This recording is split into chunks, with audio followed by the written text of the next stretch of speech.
Hey, you guys, we're back with the next episode of our Sryth fantasy text-based RPG playthrough. Last time we were in, like Goblin Caught Inn or something.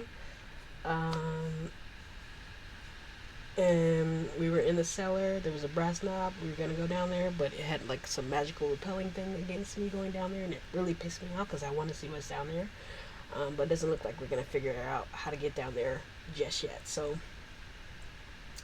now we're going to sit back in the common room, and an old man has waved us over, so we're going over to talk to him. So let's get right into that. Thanks so much for hanging out and joining me. Let's go. As you move toward the table, your eyes fix on the old man whose gaze is clearly upon you. You're approached by the innkeeper, Grutsmill. He seems to have guessed your intent and promptly warns you about becoming involved with the old man. Mind yourself with him, he says. Nobody in here ever has anything to do with him. He comes and goes frequently enough, and sometimes I don't even see him arrive or leave. He sits there all day when he's here, looking down at those dice. I don't know if you see them from here, but they're always with him. Now and then he calls for an ale, though I'm not one to turn out a customer. Just mind yourself. Suddenly Grutsmill gives you a funny look. Haven't I told you this before? Can't recall. Told it to almost everyone who comes in here, I suppose. Daddy nods and moves off to tend to one of his many pressing duties. Bearing in mind Grutsmill's warning, but still eager to satisfy your own curiosity, you make your way over to the old man. As you draw up the table, he looks up and quickly covers a pair of bone dice with his left hand. Won't you sit for a while? He says, smiling faintly. Okay. He goes to take a seat opposite the old man. He lifts up his left hand and glances down a pair of bone dice. He quickly covers them again. No one believes anything that I have to say, he says in thin lips, carefully forming every word. I only come here to ask for help, for they desperately need it. As long as it has been so, I sit here waiting, but I believe that my wait is now over. You can help me, my friend. You can help them. What are you talking about? The young man's eyes seem to narrow and begin to lift his left hand off this set of bone dice. After glancing at the small white cubes, he quickly covers them. They've been trapped in battle for ages, he says, his ghoulish gaze rising to meet your eyes. They're frozen in time, waiting for help. Help that I never dreamed would prove so difficult to find. Had I known the nature of this task at the outset, I might have been content to leave them to their hideous fates. Time for such considerations has passed. You can help them. In fact, you must help them. Your man removes his hand from the bone dice, revealing them to be marked on each of their 6 sides with small glittering black dots, and a profound and growing sense of unease comes over you. Stare down at a pair of bone dice. What are you talking about? The old man grins, revealing a line of jagged, blackened stumps, all that remains of his teeth. Okay. Repulsed by the hideous sight, you attempt to look away and discover, much to your growing horror, that you're no longer in control of your own movement. You've nothing to fear from me, he says, suddenly raising his left hand off the tabletop. In unison with his gesture, the bone dice clatter across the table, coming to rest directly in front of you. Unable to control your hand, you scoop up the bone dice and cast the marked cubes onto the table. The dice bounce and clatter across the uneven table surface, rolling up to the opposite edge before suddenly reversing course and tumbling back towards you. The bone dice clatter to the edge of the table and then spin and retreat several inches across the warped surface before at last coming to rest and revealing a results for your roll. The total number of black dots on the top side of the 2 dice is 2. The old man, whose unsettling gaze is fixed on you, doesn't even glance at the dice. Horror and a sense of panic overcovers you as you suddenly realize you cannot move. The old man slowly lifts his left hand and the 2 dice clatter back across the table to him as your surroundings begin to blur. Your surroundings continue to blur and you quickly become utterly disoriented. Then, just when it seems your vision is coming back into focus, you suddenly engulfed in total darkness. After only moments, the darkness lifts, revealing that you no longer seated at the table in the common room of the Goblin Claw Inn. Instead, you stand in the midst of a blackening, smouldering plain that stretches to the horizon in all directions. All across the smouldering blackened plain, a gruesome battle rages. Countless undead move as waves in an endless rolling sea press up against a defiant but faltering wall of armoured humans who appear determined to slow the enemy's encroachment upon the distant crumbling castle. The skeletal legions, the ghoulish sound of their incessant hissing, rise into the smoke-darkened air like the howl of a raging gale.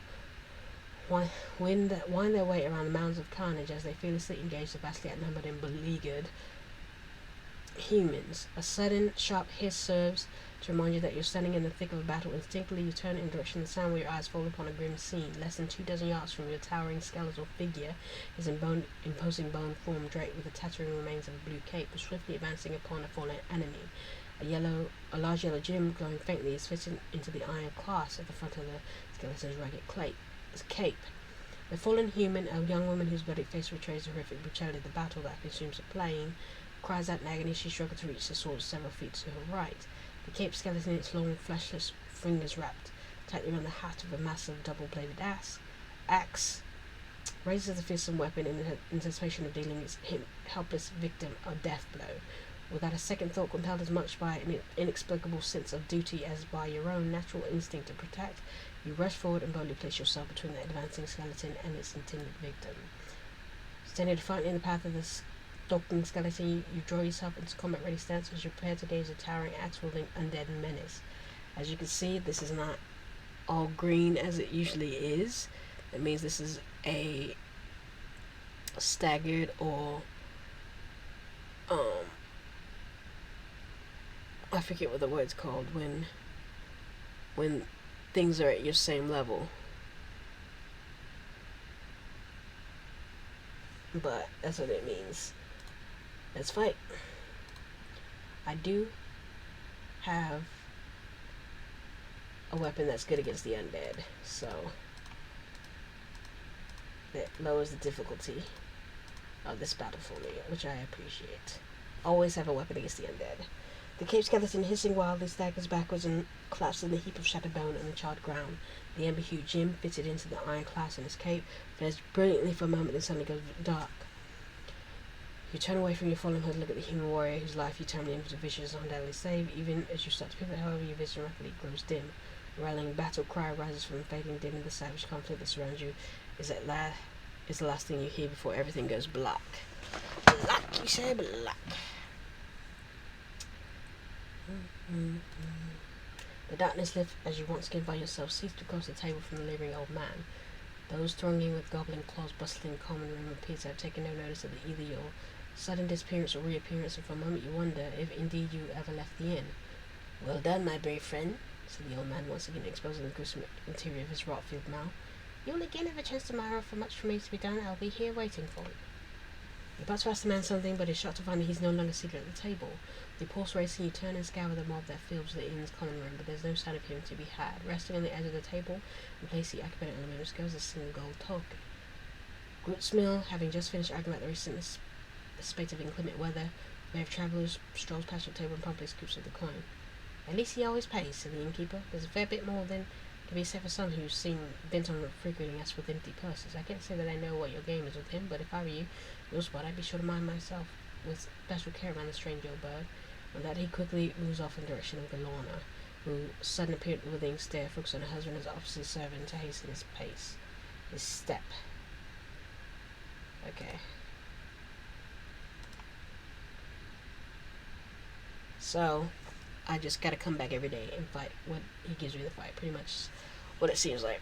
You sit at the table in the fireplace, basking in the flickering glow of the roaring blaze. Your eyes wander to the common crowd. The inn servant moves past, and there's a frothing flagon of bitter ale in front of you, compliments of Grootsmill. You suddenly spot a tall, chain-clad man seated alone on the table, not far from the hearth. It takes you less than a moment to realize the long-haired, unshaven man whose barrel set at his chest and thick arms serve as a hint at his immense physical strength, is none other than Thimbrack, an adventurer whose list of accomplishments no few peers, save one notable exception. You're talking about me. Let's go say hi. Thimbrack looks up at you near his table and smiles, as though you sense his seemingly friendly grin is a calculated gesture rather than genuine reaction to your approach. Well, I thought for a moment the dim light of this hole was playing tricks on me, he says, laughing. Alison, is it? Very well met. I trust she'll join me for a bit of a host tolerable brew. The vaunted adventurer kicks the chair across from the table and motions you to take a seat. Okay. Thimbrack asks you about your recent adventures and tell you he's putting together a grand scheme that he hopes to invite you to participate in. Just you wait, Alison, he says thoughtfully, stroking his unshaven chin. This one over to be the greatest adventure of them all. I just need some time to put a piece of it together. Thimbrack eventually goes around to asking if you manage to acquire a new and interesting item on your travel. You can take a look. Then Murk raises his hand together and his eyes widen as carefully looks over the items currently in your possession. It pays particular attention to a few items. Some interesting things to be sure. I'd love nothing more to take a look at what you've got from time to time. Something that strikes me, I'm quite like to make you an offer for it. I must admire the lack of it, the rare and unusual. Cool. Let's take a look at his stuff. Maybe some of the renown's current possessions. Plus 40 melee.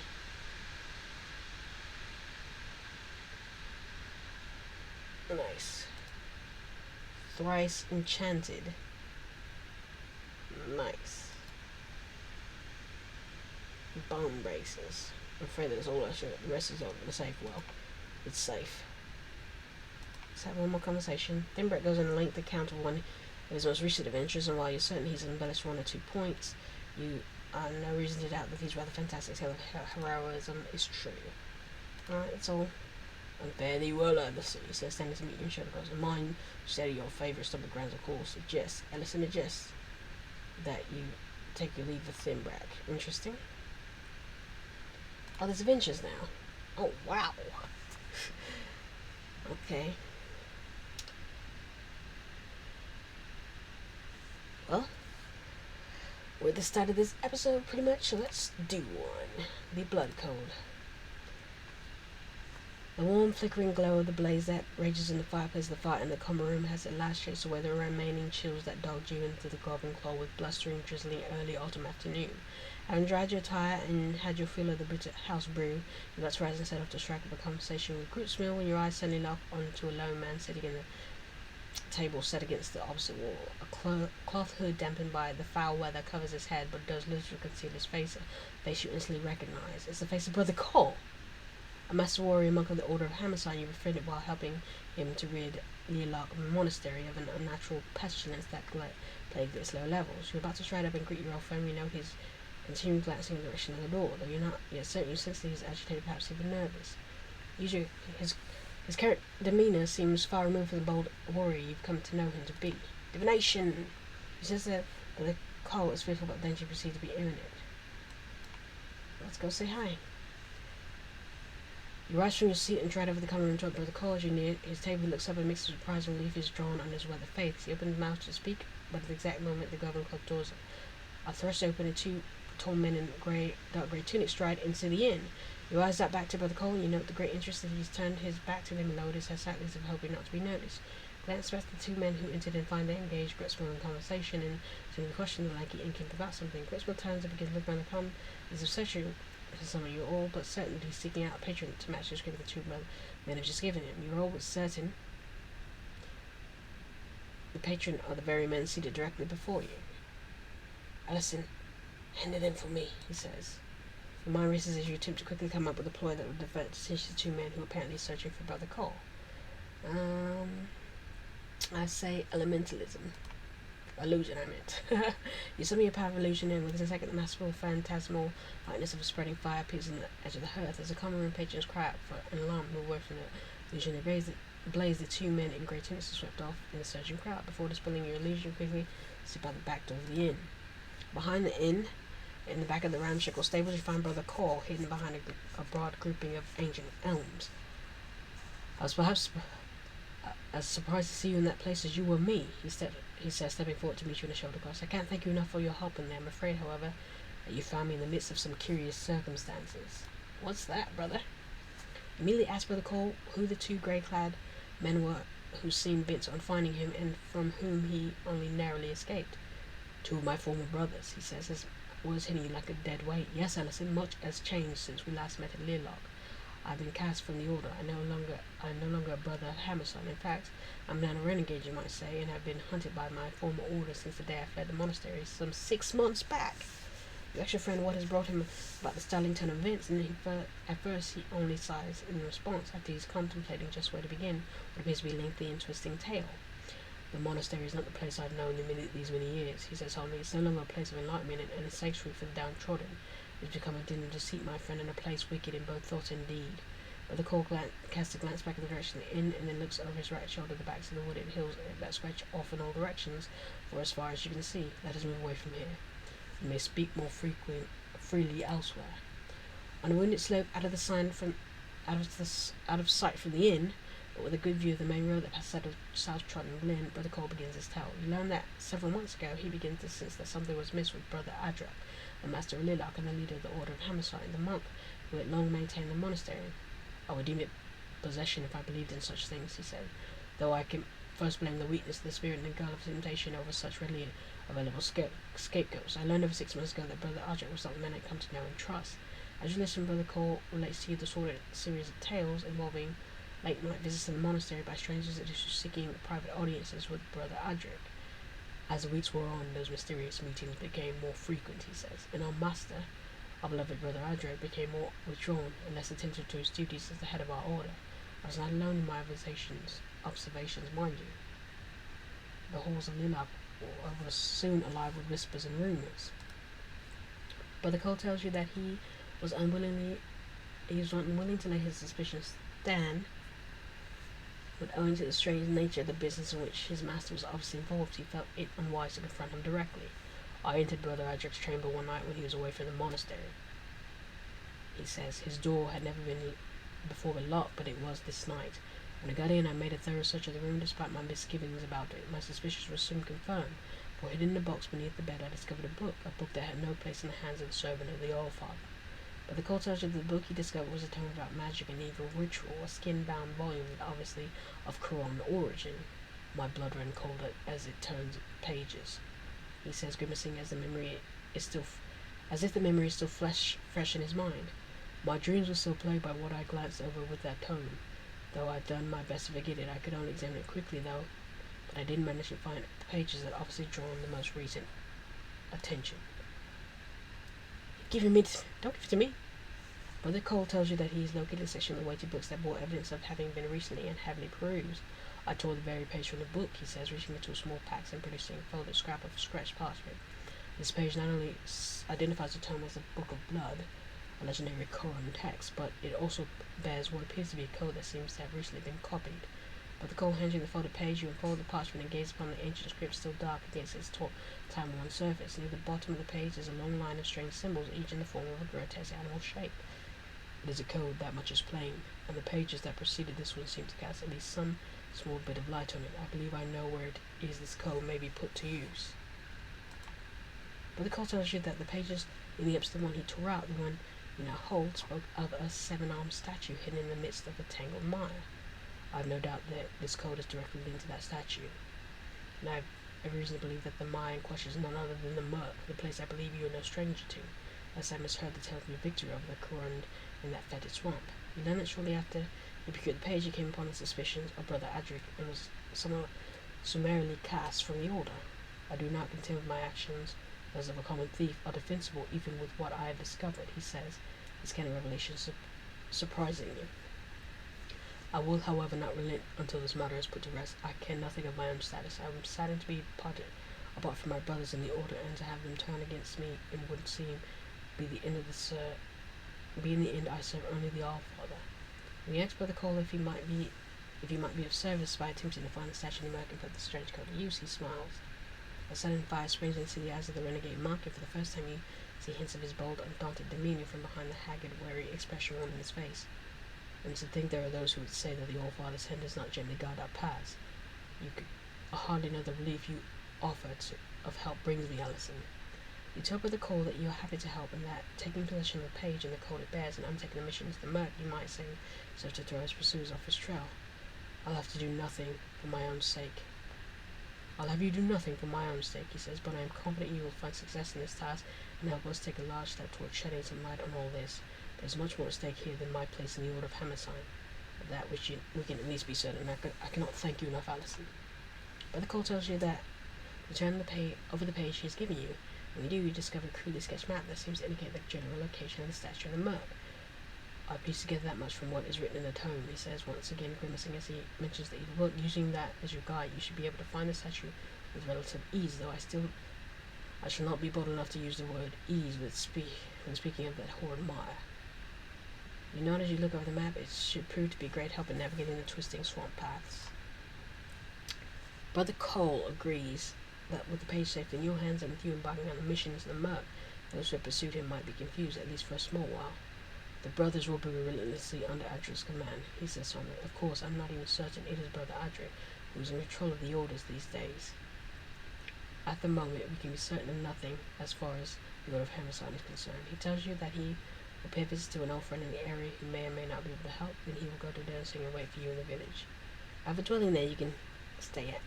Whether or not you find success in the mire, you must seek me out in dancing. I will not leave the village until I have at least had a word from you. With that, you wish your friend luck and meet him in the shoulder cross before turning and heading off back toward the inn. As you reach the bottom of the hill upon which you stood with the monk, you turn and glance over your shoulder. There at the top of the hill, outlined against the grey afternoon sky, his hand still raised in your direction, is a lonely figure of the renegade monk. At the end of the short... we read this part already. So there you have it. Do we have time to go to the Murk and see what's happening? We might as well. The Murk's outside Hawklaw, right?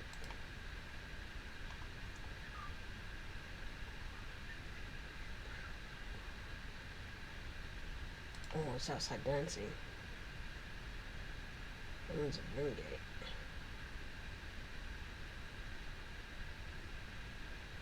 Maybe it's Colonia. I don't know. Where is the Murk? I think it's outside dancing.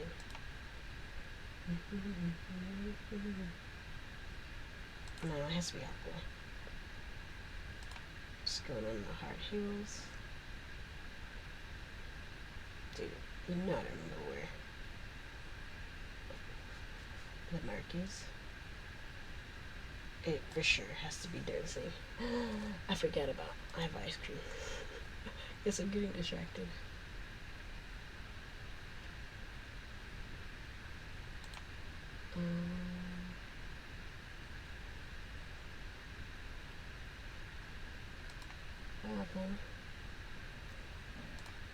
Bruh.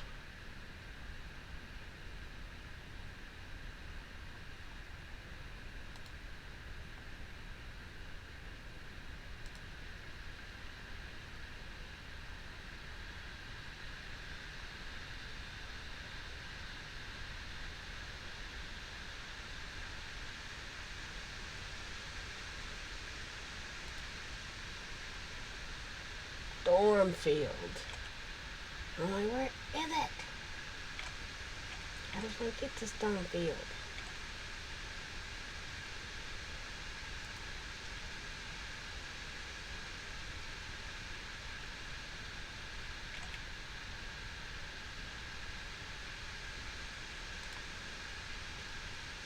Stormfield, there we go.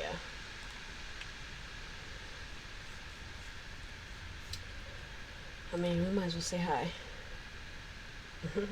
The magistrate is happy to see you and ushers you into his quarters, where he pours you a draught of strong spirits. He fills you in the lady's local happenings and expresses the town's gratitude to you.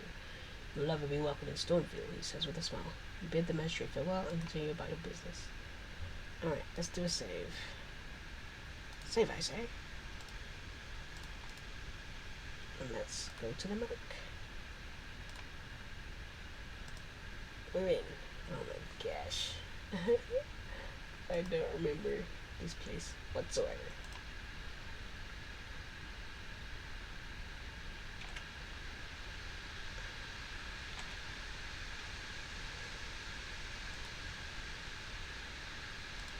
It's a troll snake. It's a troll snake down here. Yep, dang it. Wounded swamp troll. Sound of heavy, ragged breathing approaches you from behind. You spin around, prepared to defend yourself. Lopping along the narrow trail behind you is a half-rotted form of a swamp troll. The hideous 7-foot tall, half-rotting humanoid appears not only to be following your scent, but also to be gravely wounded. Its left arm hangs in tatters by its side, and nearly half of its face has been torn apart. The shadow think the violent encounter must have experienced somewhere in the depths of the Murk. Upon catching sight of you, it rises to its full fearsome height and uses a guttural snarl. The swamp troll extends a long stone-like claw that ends in the bony fingers and rushes towards you. That guy. Yes, we're going... no. Ukidao. According to the map, the statue should be north and east from here.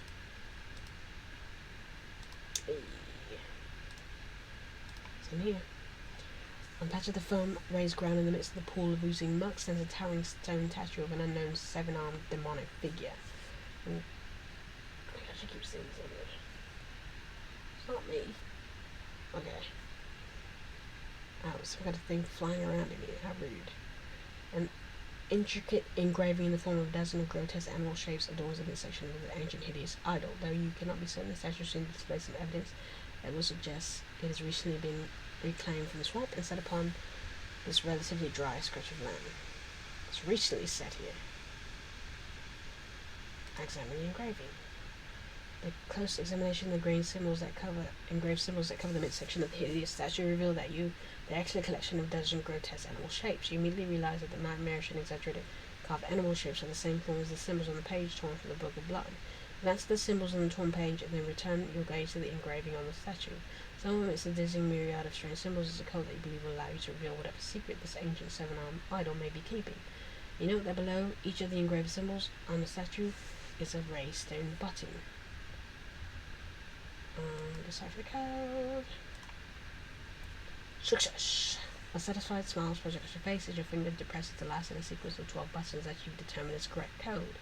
Slowly but unmistakably, the statue begins to quiver and quake. You leap back from the idol as large chunks of stone begin to drop away from it. You watch in amazement at stones that make up the idol crumble into dust and rubble. As a cloud of dust settles on the tall pile of rubble, you're shocked to find yourself staring at a glistening bronze statue. You suddenly realize the stone must simply have been an outlay of this truly magnificent, although still horrifying, seven-armed demonic statue. The bronze statue bears no sign of tarnish and no markings of any kind. Suddenly, at the base of the shining statue, you spot a wide, deep hollow. Rest in the back of the impression there's a black-bladed dagger. You appear to that at least one of the secret guardians by the statue's the ancient code has been revealed.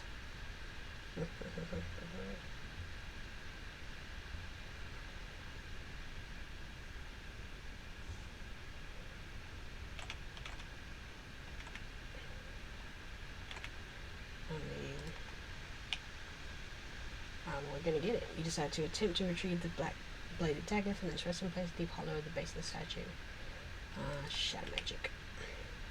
Shrill whisper echoes through your mind as you channel your powers of shadow magic. The shadow of your right arm weaves its slithers across the ground and slips into the deep impression in the base of the statue. The rippling band of gloom passes over the weapon and promptly snares it. Watching in amazement as the shadow of your arm swiftly retreats, bearing with it the black-bladed dagger which it deposited into your waiting hand. You stare at the dagger resting in your hand and wonder what importance or dark purpose such a simple-looking weapon could possibly serve. As a close examination of the strange black-bladed dagger reveals that it bears not a single distinguishing mark, and you think the weapon could be some sort of Karun ceremonial piece. You begin to feel uneasy with the knife in your possession, but realizing it's the end result of having deciphered the statue's code, and almost certain that it will prove to be of great interest to both the call. You also realize that, while quite likely also prove to be of interest to of the lesser desirable parties, a strange feeling comes over you as you step back from the statue and turn to face the tangled mire that creeps up from all sides. Though you can see nothing in the dense foliage that surrounds you, you are struck by the unsettling notion you're somehow not alone. With bated breath and a pounding heart, you stand perfectly still just as a few yards away from the seven-armed statue, listening intently to the sounds of bog that assail you from every direction. Above the ceaseless din of insects, frogs, and birds, you hear nothing that will serve to affirm your vague suspicions. And I'm also thinking now, too, if he's saying Brother Adric turned to Karun, what if it's the other way around? What if this guy is the one who's turned and the monastery are looking to stop him and I'm helping him? After checking over your equipment and making certain the black-bladed dagger is tucked in safely amongst your belongings, you turn back and find a final look at the hideous seven-armed demonic bronze idol. For a moment, your gaze is almost transfixed on the statue, and you find yourself once again wondering who or what recently reclaimed this idol from the swamp and set in the patch or dry ground. With little desire to linger here any longer, you turn to the north, preparing to head back. It's probably a demon, because they have unlimited power, into the tangled mire, only to find yourself confronted by a sight that causes your heart to skip a beat. Creeping in the dense foliage on either side of the path to the north are four black masked, knife-wielding figures. In a split second, you realize that these men, whose their faces are hidden with black felt veils, have likely followed you here, and now after the lag you procured from the ancient idol. You called out to the advancing man, boldly demanding to know their business. In response, the foremost of the masked men brings back his arm and roughly casts it forward, sending a deadly blade hurtling through the air straight towards your chest. Hey, we're under shadow magic kick, so anger whispers fill your head as you call upon the power of shadow magic. Two broad bands of shadow from nearby unentangled trees stretch out to form a web of gloom in front of you. The knife, the hilt knife strikes the shadow web and drops harmlessly to the ground. You quickly assume combat ready stance as you prepare to boldly engage your advancing foes. With unnerving speed, the first of the four masked men are upon you, brandishing a long-bladed knife. Your unknown enemy says nothing, but his cold blaze leaves you no doubt that these cool resolve. Okay, so you can't subdue them. Death it is. Four-masked men who assess you are dead. Remove the cloth veils from your faces, but much as you expect, you do not recognize any of them. A quick search of the bloody corpses reveals only their long-bladed knives. It's clear these men wish to carry nothing by which they might be identified. Realize in the wake of the attack the danger that still lurks in the tangled, desolate swamp. You take one last look back at the seven-armed idol before quickly setting off on your way through the bog. Enveloped in a never-ending cacophony created by countless insects, frozen birds that call the swamp home, you slowly make your way along the twisting, sinking bog paths as you slowly wind your way back toward the entrance of this fetid mire. After a lengthy but thankfully uneventful trek, you once again find yourself standing just inside the edge of the perilous swamp. Leave.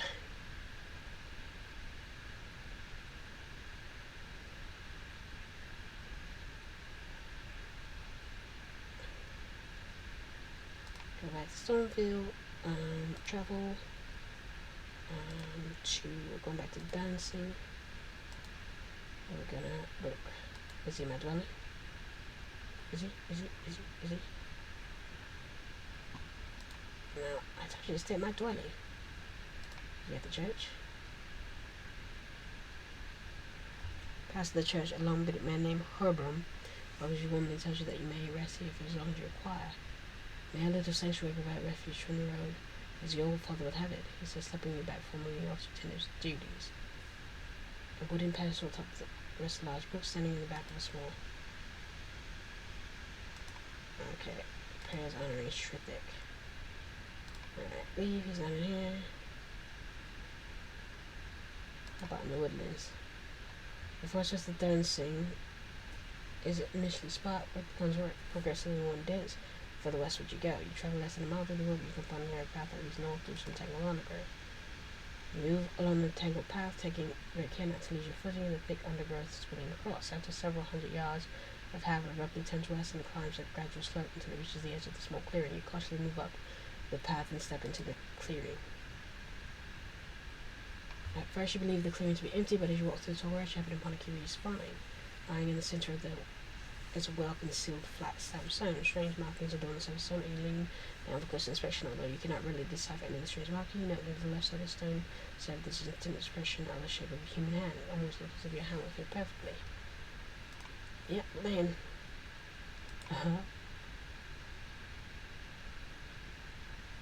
Ow. Let's leave.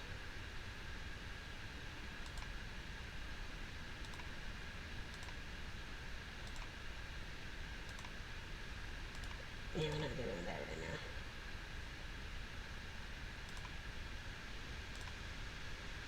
Okay. Mess with the tavern then.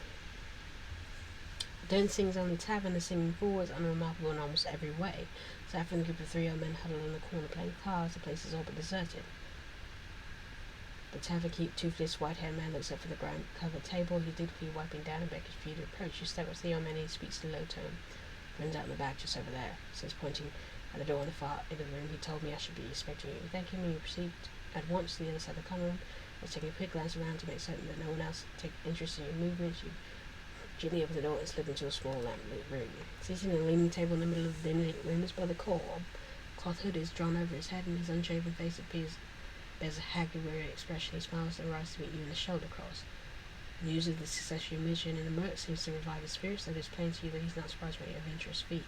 Praise your father that our paths crossed in Goblin Claw, he says. Sit and rest your feet, Alison, and tell me all about it. You carefully relate the details of the excursion into the Murk to the renegade monk, and he listens with a wide-eyed interest as you describe the saffron blood code and recovering the black-bladed dagger from the statue. He asks to see the dagger, and you hand him the cruel-looking weapon. After examining it for several minutes, he places the black bladed weapon in a leather bag at his side. I confess to know nothing of the precise nature of this dagger other than its obvious accruing ceremonial piece, he said. I of course shudder to think what Brother Adric and his mysterious associates want with it. Well, that's precisely what I seem to find out. You tell Brother Cole about the 4 black masked men who attacked you in the swamps. After retrieving the dagger, he lists carefully as you describe them and tells you that you're likely not Quran brothers, perhaps. He says, are hired killers, but these are not the tactics of Quran. I would expect my own brothers to wield hammers, though they certainly might have chosen not to be so readily identifying themselves in such a manner. I have no doubt you are following into the bog, and we can safely assume it's likely you were followed here. You must be on our guard.